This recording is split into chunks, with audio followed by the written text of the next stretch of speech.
my DMs on Twitter. I got Tyreke. Let me see.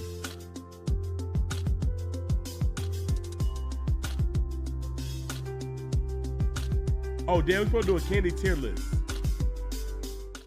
Usually, when a young NBA player makes a strong impression and performs can somebody at find an a tier all-star list with level, candy on there? that player Or not typically candy, with only snacks? continues his ascension and progression, proceeding to have a long and productive career.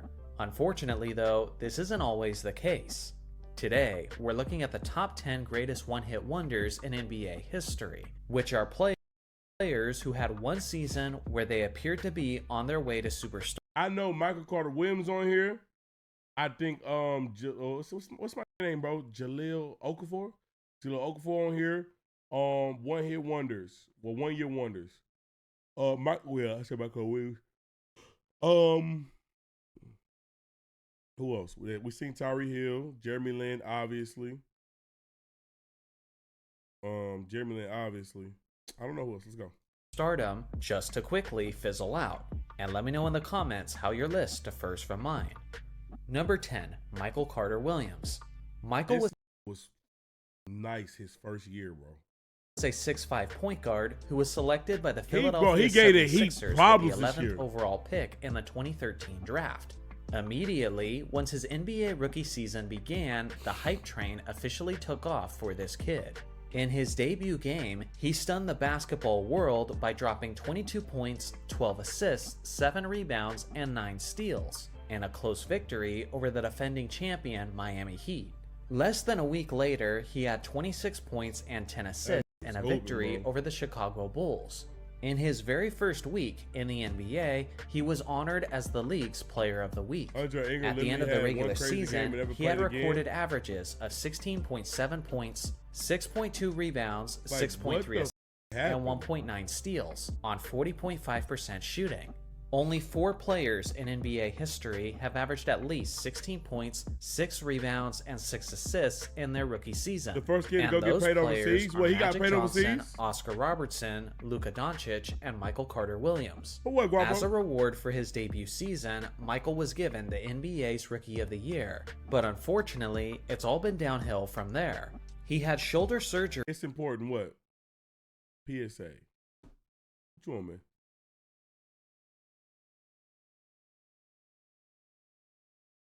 I got a boo-boo. Let me go ahead and get you out of here. In the offseason, and it was clear that he had I'm gonna see what it is off stream. I watch this stream. Lost a significant step in his game. Within a few years, he was no longer a starter in the NBA and was only averaging single-digit points.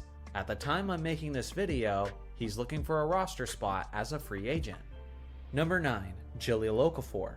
This 6'10" center was taken with the 3rd overall pick by the Philadelphia 76ers in the 2015 draft, and it was the 3rd straight year that the 76ers used a top 6 pick on a center, which were Nerlens Noel, Joel Embiid, and Okafor.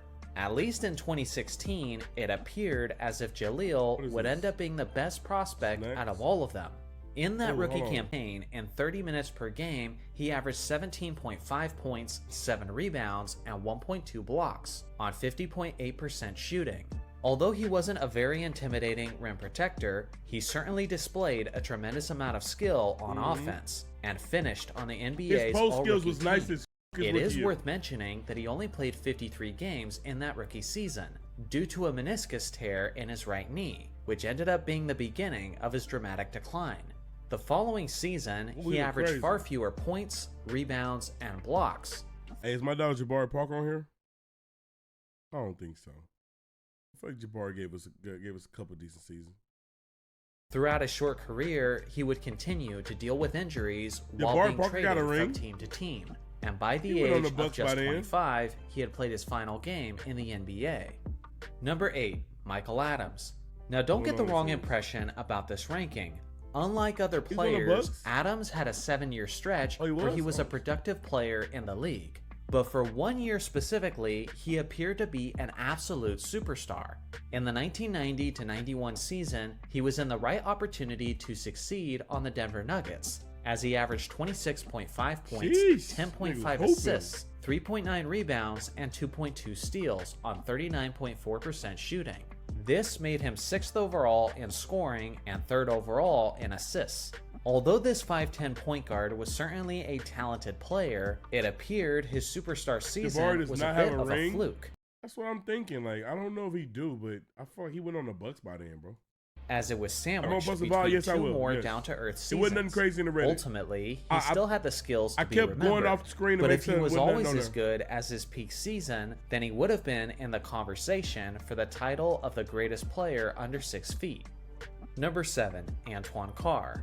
This 6'9" power forward was a bit of a journeyman throughout his NBA career, and for his first 6 seasons in the league, he put up rather underwhelming numbers, averaging about 8 points and 3 rebounds.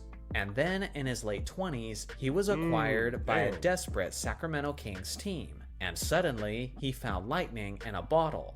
In the 90-91 season, Carr was the Kings' leading scorer, as he averaged 20.1 points, 5.5 rebounds, and 1.3 blocks on 51.1% shooting.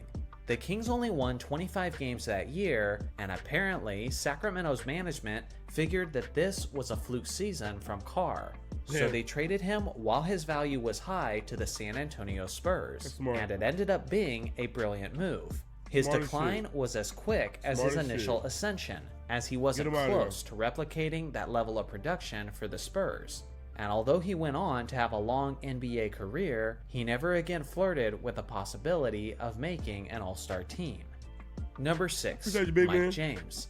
This 6'2" point guard was the very definition of a journeyman, as he switched teams a total of 13 times in his 12-year NBA career.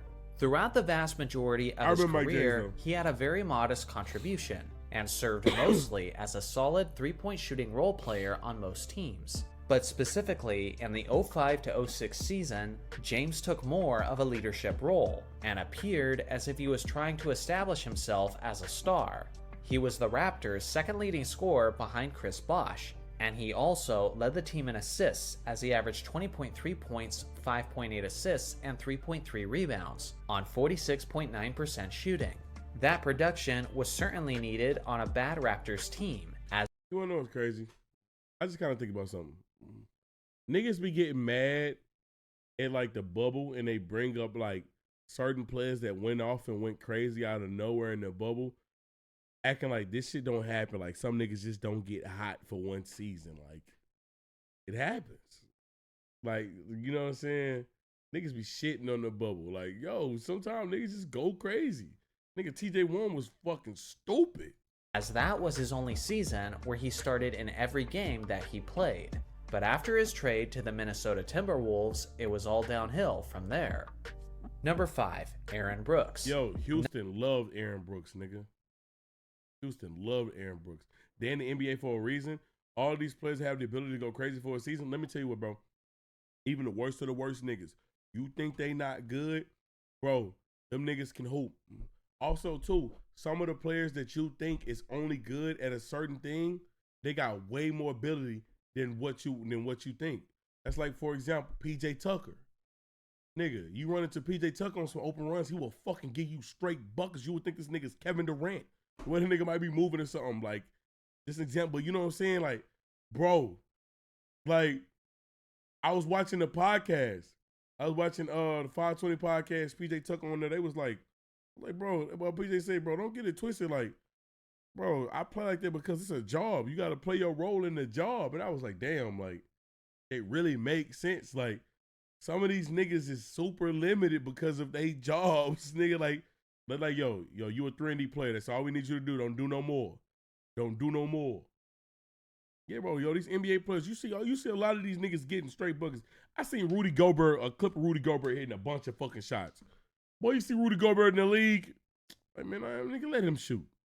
Not much was expected of Brooks upon entering the league, as he was selected with the 26th overall pick by the Houston Rockets in 2007. He wasn't really wowing anyone in his first couple seasons in Houston, as he averaged nearly 9 points and a couple assists. But it was his third season where he took a massive step forward, as he played and started in all 82 games, while putting up 19.6 points, 5.3 assists, and 2.6 rebounds on 43.2% shooting. Why is he over? Thanks to this effort, he won the NBA's most improved player. Then the That other Rockets dude. team Oh, he didn't won have a Most healthy superstar on its roster, which allowed Brooks to display some of his own capabilities. But for one reason or another, it was a level of play that he didn't sustain in the following seasons. And to close out his career, he was traded from franchise to franchise before he was out of the league at the age of 33. Number 4, Tyreke Evans. Tyreke Evans. I vividly remember the beginning of this man's career and the hype about his game. He was a 6'6" shooting guard who was taken with the 4th overall pick in the 2009 draft by the Sacramento Kings. Immediately upon entering the league, his skills were evident, as he had a terrific handle on the basketball and a solid pull-up jumper. Even as a 20-year-old rookie, he was quickly establishing himself as one of the most clutch players in the league. On the year, he put up averages of 20.1 points, 5.8 assists, 5.3 rebounds, and 1.5 steals on 45.8% shooting. Thanks to this effort, he was honored as the NBA's Rookie of the Year, finishing ahead of Steph Curry, James Harden, and DeMar DeRozan. Damn. Based on his skills and production, many people assumed, including yours truly, that he was on his way to being one of the best players in the league. But unfortunately, that wouldn't be the case, as his rookie season ended up being the best year of his career. What's odd is that Tyreke didn't really have any major injuries as an excuse. Whether it was his lack of conditioning, discipline, or confidence, he never improved his game after his debut year, and before he reached the age of 30, he had played his final game in the NBA. Number 3, Dana Barros. For some reason, the 76ers have a lot of one-hit wonders in their history. Dana was a 5'11" point guard who had a very underwhelming start to his career, as he averaged less than 10 points over the course of his first 5 seasons. But after I'm really rooting for Ben Simmons to get it together, bro. I hate to see what that nigga is becoming. Oh my God, bro. I'm rooting for this nigga to get it together. It's just like, it looks like he lost his confidence, bro. And when you lose your confidence as a player, nigga, that's everything, dog. Papa, I got you right now. But yeah, man, I'm really rooting for this nigga to get it together, bro. Oh my goodness. But I learned, like, one thing about me, I often root for like dudes that starting to look like busters just get it together. I be rooting for niggas, bro. Like, man, I know that stigma, that's annoying as fuck. I be rooting for niggas, bro. And yo, it be fucked up because like when niggas be bust, they don't even move the same as like other players. Like, how many busts you see that be active on social media? Nigga, the initial years of when they're a bust, niggas be so fucking annoying. Kwame, but listen, look how long it took Kwame though. Look how long it took Kwame. Kwame was quiet for 20 fucking years until niggas kept saying shit about him. Most of these busts, and yeah, they might be one of them. Jeff Teague is not a bust. You're crazy as fuck. Yo, like most of these, like, you might find 1 or 2, maybe even 4. But when it comes down to bust, most of them don't be on social media. They all go away quiet as shit, bro, because niggas always want to bring up, damn, nigga, you was ass. Like, damn, nigga, get the fuck. After some changes in the coaching staff and approach, he suddenly I feel had bad a for Greg breakout. Oden. I for sure feel bad for Greg Oden. JaVale McGee is not a bust. I for sure feel bad for Greg Oden because nigga Greg wanted his body just wouldn't let him. Season in 94 to 95 at the age of 27. Barros led his team in scoring, assists, and steals, with numbers of 20.6 points, 7.5 assists, 3.3 rebounds, and 1.8 steals on 49% shooting from the field. He was also lethal from downtown as he shot a remarkable 46.4% from three-point range on 5.2 attempts per game.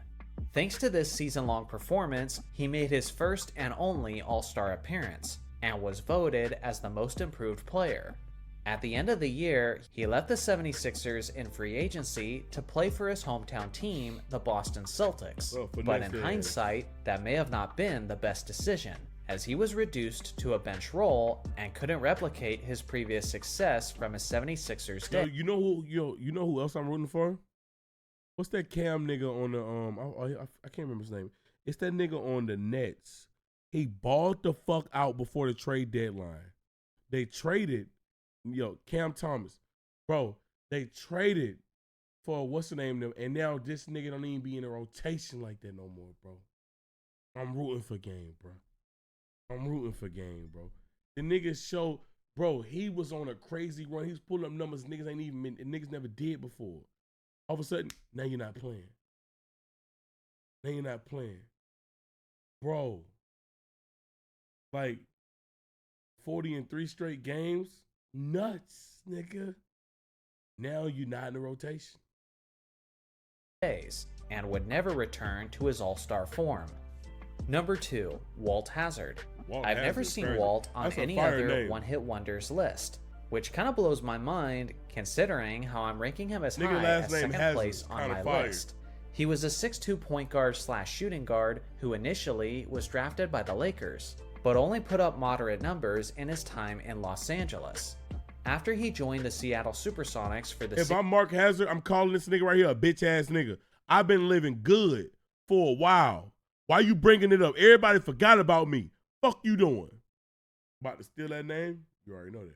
67 to 68 season, he had one of the most randomly elite seasons in NBA history. If a rookie go through a lot He of had his one of the job, people most consider ugly them jumpers as that a I've bust. ever seen, but it did work for Unfortunately, him I as he led don't his agree, team man. You in gotta scoring and chalk it up, assists, bro. putting up 24 points, 6.2 assists, and 4.2 rebounds on 44.1% shooting. In just one season of rapid progression, he convinced the basketball world that he was one of the best players in the game. But apparently, the Sonics management knew better, as they traded Hazard when his value was at its highest for the NBA Hall of Famer Lenny Wilkens. Lenny then continued to be a perennial all-star for the Sonics, while Hazard became a major disappointment in Atlanta and would never return to his peak Shorty form, ugly as shit. making it I one that's not a good picture of my nigga, bro. of the most lopsided trades in NBA history. Here's my list of honorable mentions. Devin Harris, Johnny Flynn, Larry Sanders. What the fuck? I played this nigga in NBA motherfucking street. Okay. Should any of these have made it into the top 10? Let me know below. Number 1, Jeremy Lin. This 6'3" point guard entered the NBA undrafted, so his expectations Cam Thomas were not unfortunately very doesn't high do on his anything on the numerous court short-term besides shoot the contracts. ball. After a very Listen, free my nigga. He giving you 40. Free my nigga. weak and sporadic rookie season with Golden State, Lin got another opportunity with the New York Knicks, and this one he didn't squander. It was one of the most random ascensions to Yes, stardom bro, it that the was league has ever nuts. seen, as Lin was taking the NBA by storm, Sanity made me earning a the basketball nickname fan for real. Insanity in the process. That was After insane, scoring bro. a grand total of 32 points in his first 9 games in New York, Lin then exploded, averaging 25 points, 9.2 assists, and 2.2 steals over a 9-game stretch. Then Melo came and shut all that shit down. It ain't them niggas that act hard, it's them niggas that be like quiet like. It's the ones to put the slugs in your ass and tell your ass goodnight. Melo shut that shit down. He was taking over fourth Melo quarters, shut that he was shit hitting game down. winners, and he even dropped 38 points on Kobe Bryant and the He did this shit when Melo was injured, I believe, like for most of it. Lakers. People were convinced that they were witnessing the birth of a superstar, but in reality, most of the basketball community got caught up in a short-lived spectacle with substance that wasn't built to last. After Carmelo Anthony returned from injury, It's funny. Everybody remember, like, nigga, Melo came back. It's dubbed. It's dubbed, bro. Lin took a back seat from much of the scoring and ball dominating. At the end of the season, Lin was acquired by the Houston Rockets, but without the point guard advantages I of thought we having got him in free agency. I do remember they brought him to Houston. Houston has a very fucking big Asian population. And oh my God, that Jeremy Lin hype was fucking crazy, bro.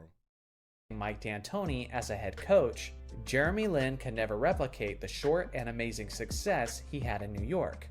In all my years of following the NBA, I've never seen someone rise and fall as quickly Tell me, as bitch, Jeremy Jeremy Lin Lin in did practice? in the span of just a few weeks. So what do you guys think? What is one of the one-hit wonders Probably that did. comes to your mind? Let me know your thoughts in the comment section below. I think we said all it was that we thought was here was on there.